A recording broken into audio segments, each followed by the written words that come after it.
Use discount code JACOBVILE when you shop at Down for Sound, Sky High Car Audio, and others.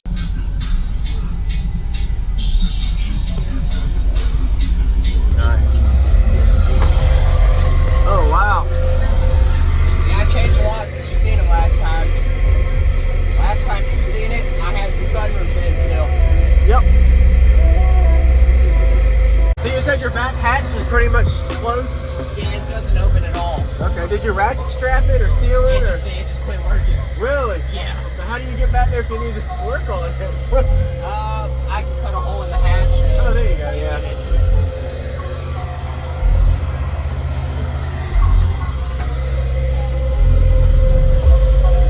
Is that all right if I look back real quick? Yeah. Okay. Just kind of see how it looks on the back.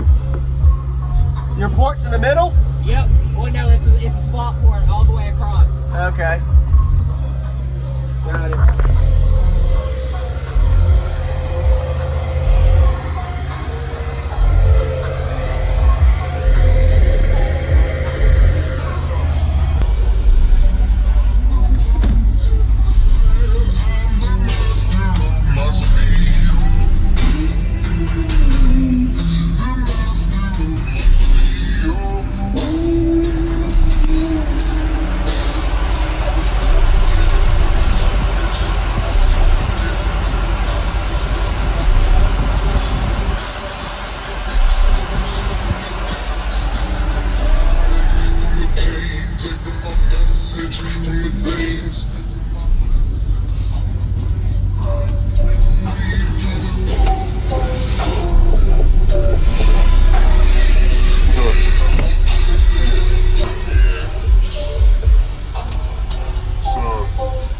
So what's your name and what's in here, man?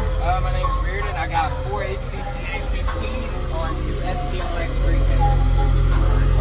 Oh wow, those are the power of 3 inputs. Okay, I remember this amp. Yeah. Nice. Wow. Yeah, all I got right now is a 45 amp C-Max. I need another one. Okay. And then I got a 400 amp Brand X all over. Nice. What are these amps wired to? 1 ohm each. Okay. Sweet. Any kind of SPL tests on it? Yeah, metered less than it metered last time. I did a 54 last year, and this year I did a 53. Oh wow. But I clamped 700 watts more than last year. Oh wow, okay. Are you happy with it? Not really. No. I think my peak changed. I don't think I peak in the same place I used to now after doing this. You don't drop it a few, 2 or 3, or raise it to it's normal. Yeah, I'm thinking I'm about in the 40s now. Okay. This definitely don't flex as much as you used to have the head. Something right here, so the visor. Yeah. Wow. Looks good. Did you build this? Yeah, me and my uncle did. We did all of it. Nice work, man. How big is the box? Yeah, I believe it's like 12 cubes. Okay. I want to say it's like 12 point something. I don't remember the exact, but it is 2 to 36. Okay. Sweet. I blew the 3 and 4 channel on the tweeter Really? there. Yeah, that's why those are making all that noise. Oh man. So your bandwidth is like it's a little bit higher now that you've worked on your roof. Yeah. But it feels louder. Yeah. Yeah, definitely. Definitely does. The meter feels louder sealed up, which that's what I did. I did a 53 sealed up and a 52 with the storm. Oh, because your resonance frequency changes on the box frequency tuning. Yeah, that makes sense. You're aligning it louder with the sealed. Okay. Yeah, that makes sense. Good job, man. I'm crazy. I can't believe you can't open your back hatch from the subwoofer flex. It's all electric. That's why. Okay. The latch is not opening then. Yeah. I've seen people actually rig it and use a piece of metal wire. That's what I'm going to do. Unhook it. I'm going to do like a foot release. Yeah. And I'm going to set something like that up. Yeah, and you can pull it from your side door and climb over. Yep. Yeah, I would love to hear it, man. Looks good. I'll probably play some ties. That's fine. Yeah, play with you. What's best and loudest? Oh, I didn't know you were done. Come down there when you're done. All right.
4 channel on the tweeter Really? there. Yeah, that's why those are making all that noise. Oh man. So your bandwidth is like it's a little bit higher now that you've worked on your roof. Yeah. But it feels louder. Yeah. Yeah, definitely. Definitely does. It feels louder sealed up, which that's what I did. I did a 53 sealed up and a 52 with this door open. Oh, because your resonance frequency changes on the bot frequency tuning. Yeah, that makes sense. So you're aligning it louder with the sealed. Okay. Yeah, that makes sense. Well, nice to meet you, man. All right, man. What's your name again? Reardon. Reardon. Yeah. Okay. Have a good day. All right, man. Good job.